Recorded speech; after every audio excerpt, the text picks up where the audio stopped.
Don't be confused. That was the moment the BBC News Channel was born. Exactly 20 years ago, 5:30, on the 9th of November 1997. It was News 24 in that first incarnation. And the look, yes, I think it's fair to say, the look was a bit different. There were lots of flags, OK?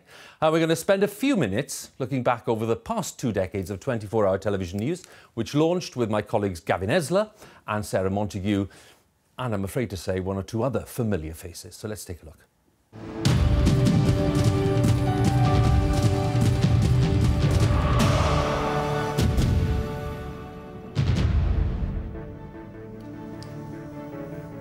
Hello and welcome for the first time to BBC News 24. I'm Gavin Esler. And I'm Sarah Montague. We're live now to Ben Brown in Amman. Ben, this has been a very hardline stance from America. Is it likely to be supported by the UN Security Council when they meet tomorrow? Well, I don't think the UN, all the members of the UN Security Council would support military action, and that is what will hold back the United States, probably. Well, Hugh Edwards is with me now. How serious is this split for the Tories? Well, potentially very serious. I don't quite know what William Hague is playing at, in the sense that he seems to be deliberately antagonising lots of their traditional friends in the world of business. And what is the Conservative Party if it's not firmly allied to business? He's setting out to do this simply because he wants to be seen to be tough, and he thinks that at the end of the day, if he takes a very tough line against a single currency, it's going to be seen to be principled, and perhaps, more importantly, Gavin, it will be a popular vote winner too. Is he really going to call them lemmings, which is what the press are reporting today? The CBI as lemmings? Well, unless he executes a very quick U-turn overnight, the word lemmings will be in the speech, but he's going to use it very carefully and suggest that those people who are walking towards a single currency without really considering the big issues that he wants to consider, perhaps are walking like lemmings. If he tries that in the conference hall tomorrow and doesn't word it very carefully, Gavin, it'll go down like a lead balloon. You're watching BBC News 24.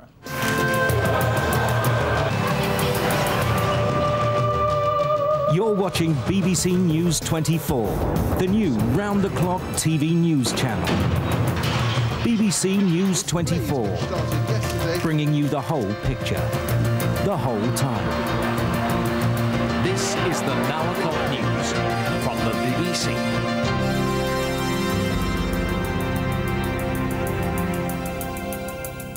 Can't quite believe that we said it's the Now O'Clock News. Anyway, clearly nothing much has changed. That was 20 years ago today, the launch of News 24 as it was then, and the man whose initiative it was the BBC's Director of News at that time, Tony Hall, who's now, of course, in overall charge of the BBC as Director General. And Tony will have a word in a moment, because you may not thank me for this. This is what you said back in 1997. There is an audience demand for news when they want it, not when we, the broadcasters, tell them to want it. And we're trying to use all our existing resources to give the licence fee payers better benefit in that way. Tony Hall then, Lord Hall now. Nothing's changed, Tony. Oh, a lot has changed. Oh dear, it seems a very long time ago when you look back to it. But, you know, what was amazing, you were there, Gavin was there, Sarah was there, It seems amazing to say it now, but actually 20 years ago, the notion of being there 24 hours a day, 7 days a week was, well, this is pushing boundaries. Will there be an appetite for it? Will anyone watch this? And won't you be repeating lots of news? All the things now that you just simply take for granted, that you just turn on and you find out what's been happening. Major stories happen, you find out what's been happening. But at that point, the issue was, well, how will you fill 24 hours a day, 7 days a week with news? You know, that was the question we kept being asked. And at the same time as News 24, BBC News, was being launched, of course, we also launched BBC News Online. Of course. And again, I remember people saying, what on earth's all this about? The World Wide Web online? Who's going to use that too? And you realise now what the teams have done, you know, starting with you and everybody, have actually made this absolutely part of the warp and weft of our lives. You cannot live without, you know, BBC News in the way that we're now talking about it, or indeed BBC News Online. It's added to people's use, frankly, of the BBC. How much of a battle was it to convince colleagues that it was a worthwhile investment? Oh, no, it was a very big battle, a really big battle.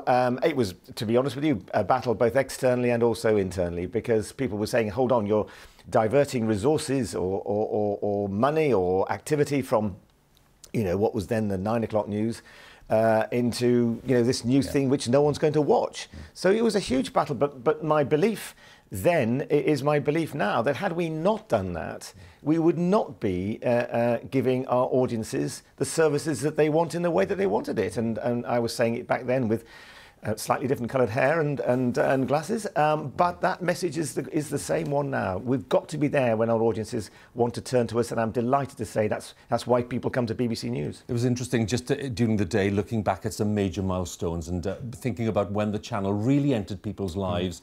The Concorde crash in Paris in July of 2000 was clearly one of the first big events.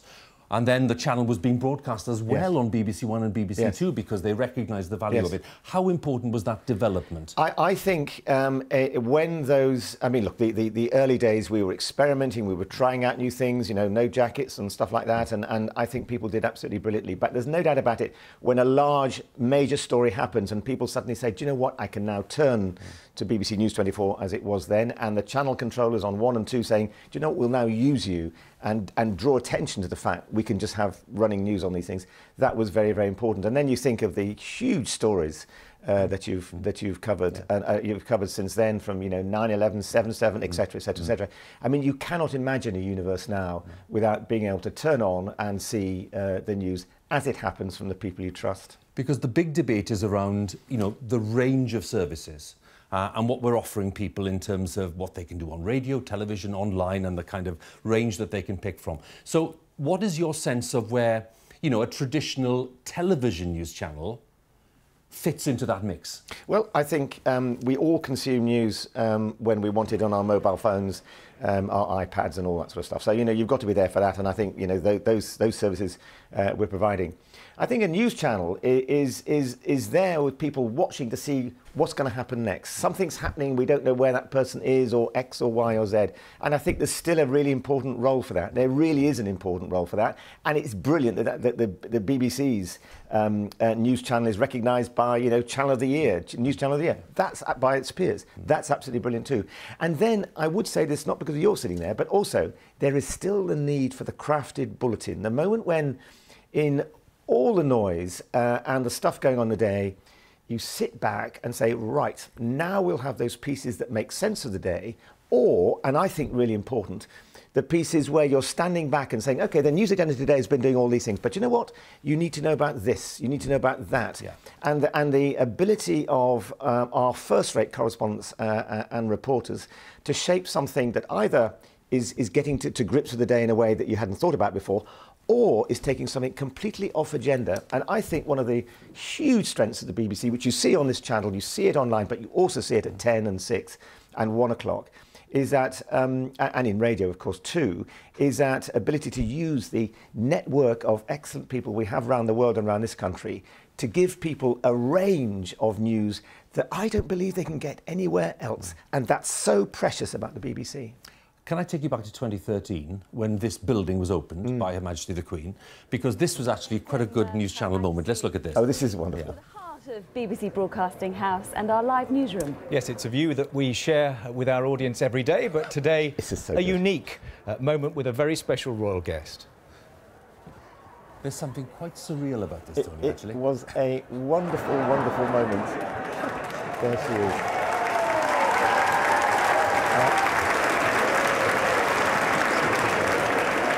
The staff were rather pleased that day. Well, it was amazing because I had the privilege, and it was a privilege when I came back to the BBC to that June day, steering her around a new broadcasting house.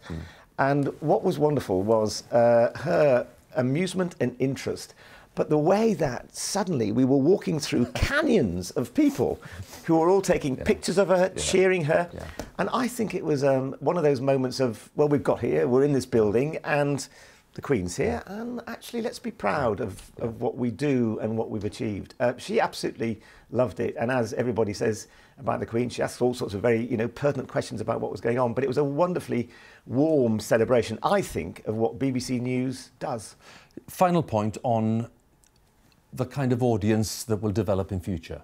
And when I go to talk to school audiences, most of them clearly are accessing news, as we all know, in different ways, on Facebook, on social media, might be BBC News, but other forms of news as well.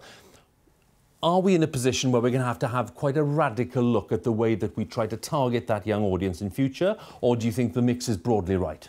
I think we have to keep our eye very, very clearly on where that next generation are consuming news and make sure that they have the choice of coming to a news organisation that they can trust.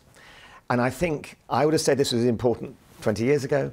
I think it's even more important now because social media and the kind of environment we're in, the tendency is for your news to come from a narrower and narrower perspective, and maybe a perspective which is confirming or affirming your views and not giving you what we all believe in, which is actually a breadth and range of opinion and a breadth of range of journalism too. So I think we've got to, and we're doing things in this area, in these areas, which I think are really, really good too. And we've got to make sure we've got to keep the pressure up to get to those new audiences, reinventing what we do for that new audience.